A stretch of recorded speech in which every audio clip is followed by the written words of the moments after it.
안녕하세요. 이민경 행정사입니다. 오늘은 제가 노인복지센터 지정에 대해서 말씀드리겠습니다. 여러분 좋아요, 구독, 알림 잘 부탁드립니다. 제가 노인복지센터의 니드가 폭발적으로 늘어나고 있습니다. 이와 같은 현상이 일어나는 이유는 우리 사회가 저출산 고령화가 심각하게 급변화되고 있다, 이런 얘기를 하고 있는데, 초고령화 사회로 접어들고 있습니다. 이렇게 해서 어르신들이 우리 사회 곳곳에 많이 증가되고 있는데, 이 어르신들이 연세가 많아서 거동이 불편한 상황에서는 시설에 입소하기보다는 살던 곳에서 계속 생활을 하면서 돌봄을 받기를 원하는 것을 이제 반영한 것이 바로 제가 노인복지센터의 사업이 운영되는 목적이라고 생각을 하시면 됩니다. 이렇게 제가 서비스에 대한 수요가 계속 급증하면서 방문 요양사들을 이제 파견하는 것이 바로 제가 노인복지센터가 하는 일입니다. 그래서 방문 요양 서비스를 통해서 일상생활을 지원하고 가족 돌봄을 가족들로부터 부담을 경감시키고, 이렇게 해서 지역사회의 통합 돌봄을 실현하는 것이 바로 제가 노인복지센터가 운영하는 목적이고 성과라고 볼 수 있습니다. 그러면 제가 노인복지센터의 설립을 지정받기 위해서 어떤 법적 근거에 의해서 설립을 진행하게 되는지를 살펴보면은 노인복지법과 노인장기요양보험법에 근거한 겁니다.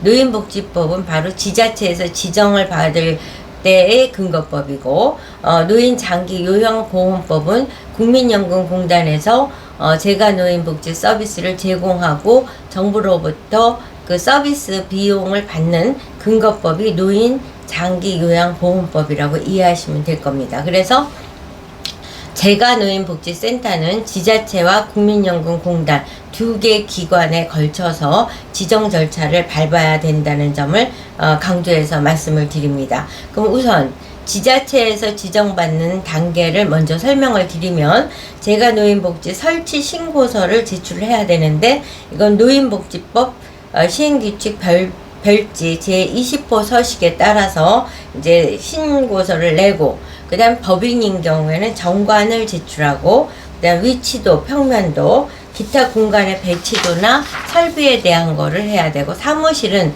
반드시 건축물 대장상 용도가 근린생활시설이거나 노유자시설, 업무시설, 단독주택, 공동주택도 가능한데, 단독주택이나 공동주택은 주변 사람들로부터 동의서를 받아야 되는 불편사항이 있다는 점 강조해 드립니다. 그러면 이제 가장 중요한 사업계획서가 또 필요하죠. 그 다음에 기관 개요, 설립 목적, 조직도, 인력 배치, 서비스 제공 계획, 또 3년간의 재무 계획, 품질 관리 계획 등을 기재된 이런 사업계획서를 제출을 하게 됩니다. 그리고 임대차 계약서를 제출하죠. 그러면 이와 관련해서 이제 심의위원회에서 심사를 통해서 80점 이상을 받았을 적에 지정이 확정이 되는 겁니다. 그렇게 확정된, 지자체에서 지정 확정된 내용을 갖고 이제 국민연금공단에 장기요양기관 지정 신청을 다시 또 해야 됩니다. 그래서 노인장기요양보험법에 근거해서 이제 서류를 제출을 하게 되죠.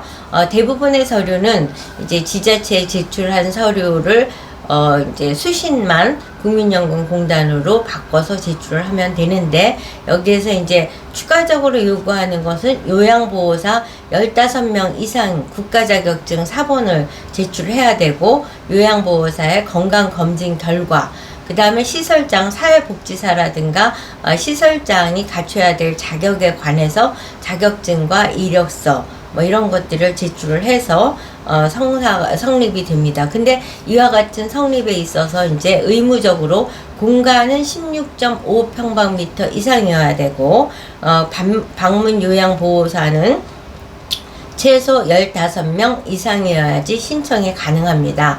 근데 이제 시설장 이외에 사회복지사를 고용해야 되는 문제에 있어서는 이용자가 15명 이상이었을 때 그때 이제 사회복지사를 둬야 된다는 점.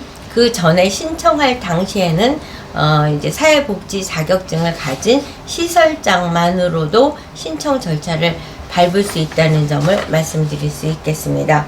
그러면은 이렇게 제가 노인복지센터를 성공적으로 지정받기 위한 핵심 포인트는 뭐냐?